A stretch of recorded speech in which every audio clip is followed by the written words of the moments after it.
भारत ने निकाली चीन की हैकड़ी। गोगरा हाइट्स हॉट स्प्रिंग्स से पीछे हटी चीनी सेना। भारत के आगे ढेर हुआ चीन। दोस्तों, भारत चीन बॉर्डर पर कुछ ऐसा हो गया है जिसके बारे में शायद ही किसी ने सोचा होगा। यहाँ दुनिया को असंभव सा दिखने वाला काम भारत ने संभव कर दिया है। हमेशा हेकड़ी में रहने वाले चीन की अकड़ भारत ने निकाल दी है और वो चुपचाप एक कोने में दुबक कर बैठ गया। भारत की दहाड़ ने चीन की बोलती बंद कर दी है, जिसके बाद भारत की ताकत का डंका पूरी दुनिया में बजने लगा है। जी हाँ दोस्तों, चीनी ड्रैगन जो हमेशा भारत के ही इलाकों पर नजरें गड़ाकर बैठा रहता है और उन पर कब्जा जमाने के बारे में सोचता है, अब यही सोच चीन के दिमाग से कोसों दूर होने वाली है। दरअसल पूर्वी लद्दाख सेक्टर में पेट्रोलिंग पॉइंट 15 के पास गोगरा हाइट्स हॉट स्प्रिंग्स क्षेत्र से चीनी सेना पीछे हट गई है। सरकारी सूत्र के अनुसार दोनों पक्षों ने एक दूसरे की स्थिति का सत्यापन भी पूरा कर लिया। चीन के इस कदम से ये बात साबित हो गई है कि भले ही चीन कितना भी फड़फड़ा ले, लेकिन भारत को उसके पर काटने आते हैं। क्यों चीन गोगरा हाइट्स हॉट स्प्रिंग्स क्षेत्र से हट गया? भारत ने ऐसा क्या किया कि चीन के सैनिक दुम दबाकर भागते नजर आए? और चीन क्या फिर से ऐसी हरकत करने की हिम्मत कर पाएगा?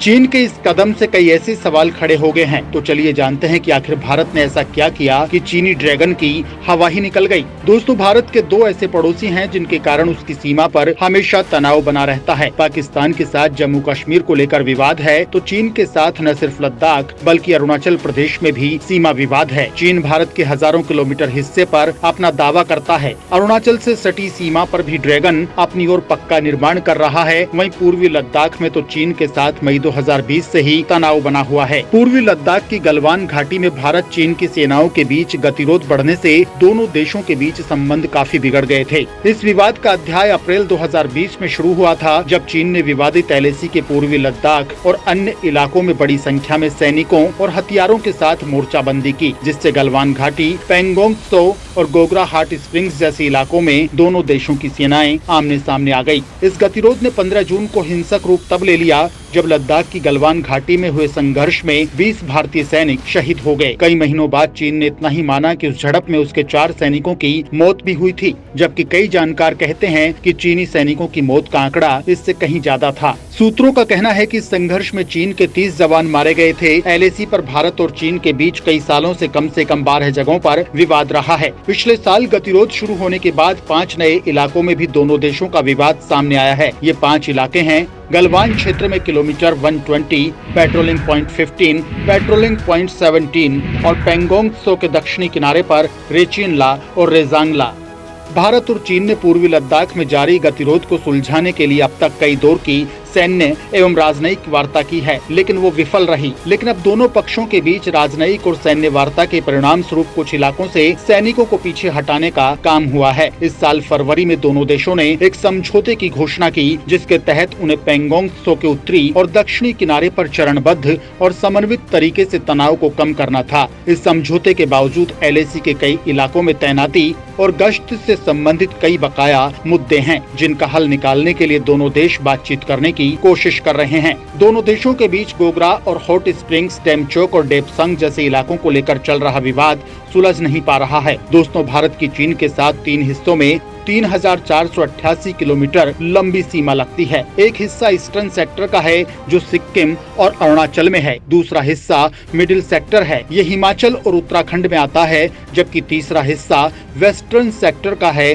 जो लद्दाख में आता है। अगर इन तीनों हिस्सों को अलग अलग करके देखें तो सिक्किम और अरुणाचल सीमा की लंबाई 1346 किलोमीटर है। हिमाचल और उत्तराखंड सीमा 545 किलोमीटर लंबी है। लद्दाख में चीन के साथ सटा बॉर्डर 1597 किलोमीटर लंबा है। जून 2020 में पूर्वी लद्दाख की गलवान घाटी में भारत चीन की सीमाओं में हिंसक झड़प के बाद मामला बिगड़ गया था। दोनों देशों ने LAC पर 50 से 60 हजार तक सैनिक तैनात कर दिए थे। फरवरी 2021 में डिसएंगेजमेंट पर एक समझौते के अनुरूप पैंगोंग झील के उत्तरी और दक्षिणी किनारे से सैनिकों और हथियारों की वापसी पूरी की थी। तब से लगातार तनाव कम करने की कोशिशें जारी थी। लेकिन इसके नतीजे कुछ भी नहीं निकल पा रहे थे। लेकिन 16 दौर की बातचीत के बाद पेट्रोलिंग पॉइंट 15 से दोनों देशों की सेनाएं पीछे हट गई हैं। अभी दोनों देशों ने LAC पर संवेदनशील सेक्टर में करीब 50,000 से 60,000 सैनिक तैनात कर रखे हैं। वहीं पिछले महीने भारत और चीन की सेना ने एक डिवीजन कमांडर स्तरीय बैठक की, जिसमें दोनों ही देशों ने लद्दाख सेक्टर में वास्तविक नियंत्रण रेखा पर शांति बनाए रखने के लिए विस्तार से चर्चा की। सरकारी सूत्रों के मुताबिक भारत चीन के बीच 16वें दौर की बातचीत के बाद पूर्वी लद्दाख में गोगरा हॉट स्प्रिंग्स एरिया में पेट्रोलिंग पॉइंट 15 से दोनों देशों की सेनाएं पीछे हट गई हैं। दोनों पक्षों ने फ्रिक्शन पॉइंट से सैनिकों को वापस लाने के लिए एक दूसरे की स्थिति अनुकूलक का सत्यापन भी पूरा कर लिया है। दोनों देशों की सेनाओं ने 8 सितंबर को ऐलान किया था कि उन्होंने PP-15 से सेनाएं हटाना शुरू कर दिया है। दोस्तों, सूत्रों का कहना है कि उज्बेकिस्तान में शंघाई सहयोग संगठन यानी SCO के वार्षिक शिखर सम्मेलन से लगभग एक सप्ताह पहले इलाके से पीछे हटने की घोषणा की गई। इस सम्मेलन में प्रधानमंत्री नरेंद्र मोदी और चीनी राष्ट्रपति शी जिनपिंग के भाग लेने की उम्मीद है। बीजिंग में यह पूछे जाने पर कि क्या भारत और चीन 15 से 16 सितंबर को समरकंद में होने वाले SCO शिखर सम्मेलन से इतर मोदी जी की संभावित बैठक के बारे में एक दूसरे से संपर्क में हैं। इस पर चीनी विदेश मंत्रालय की प्रवक्ता माओ निंग ने कहा कि उनके पास इस समय इस संबंध में कोई जानकारी नहीं है। उन्होंने कहा कि हमारा मानना है कि पीछे हटने की प्रक्रिया एक सकारात्मक कदम होगा। ये सीमावर्ती क्षेत्रों में शांति के माहौल के लिए महत्वपूर्ण है और चीन भी शांति एवं स्थिरता बनाए रखने के लिए भारत के साथ काम करने की उम्मीद करता है। भारत को कितनी कामयाबी मिली है? रक्षा विशेषज्ञ सुशांत सरीन कहते हैं कि इसके दो पहलू नजर आते हैं। एक तो ये कि चीन ने जब भी किसी पड़ोसी देश पर धौंस जमाई तो उसे वो सब कुछ मिल गया जो चाहता था, लेकिन अब ये होना शुरू हुआ है कि भारत चीन के सामने खड़ा हो जाता है और पीछे हटने को तैयार नहीं होता। अगर चीन ने सीमा पर निर्माण किया है तो भारत ने भी निर्माण किया है। भारत ने वहाँ फौजें तैनात कर रखी हैं, तमाम सैन्य साजो सामान वहाँ लेकर गए हुए हैं। वो कहते हैं इस कदम से दुनिया को एक संदेश जरूर गया है कि भारत चीन के सामने डटकर खड़ा हो जाता है। सुशांत सरीन के मुताबिक इसका दूसरा पहलू ये है कि भारत और चीन के बीच अगर युद्ध होता है तो वो किसी के लिए भी हितकर नहीं है।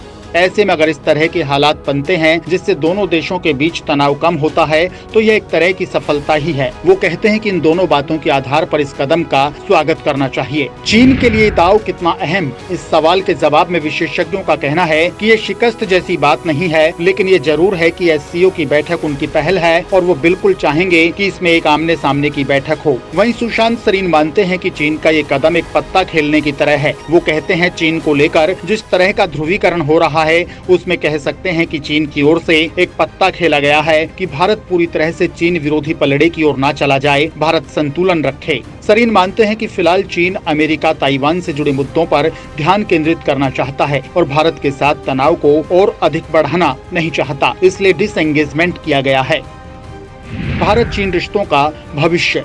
भारत चीन में जारी गतिरोध के बीच इस घोषणा को महत्वपूर्ण माना जा रहा है, लेकिन इससे मान लेना कि भारत चीन के संबंध बहुत अच्छे हो जाएंगे ऐसा नहीं है। रक्षा विशेषज्ञ सुशांत सरीन कहते हैं एक समझौता हो गया और उससे सारे के सारे गतिरोध सुलझ गए ऐसा नहीं है। हालांकि यह कदम स्वागत योग्य है, लेकिन ऐसा नहीं है कि इस एक घोषणा मात्र से हिंदी चीनी भाई भाई वाला भाव वापस आ जाएगा, वो तो होने वाला नहीं है। हालांकि सरीन मानते हैं कि इससे भारत चीन के रिश्तों में चला आ रहा तनाव कुछ कम जरूर होगा।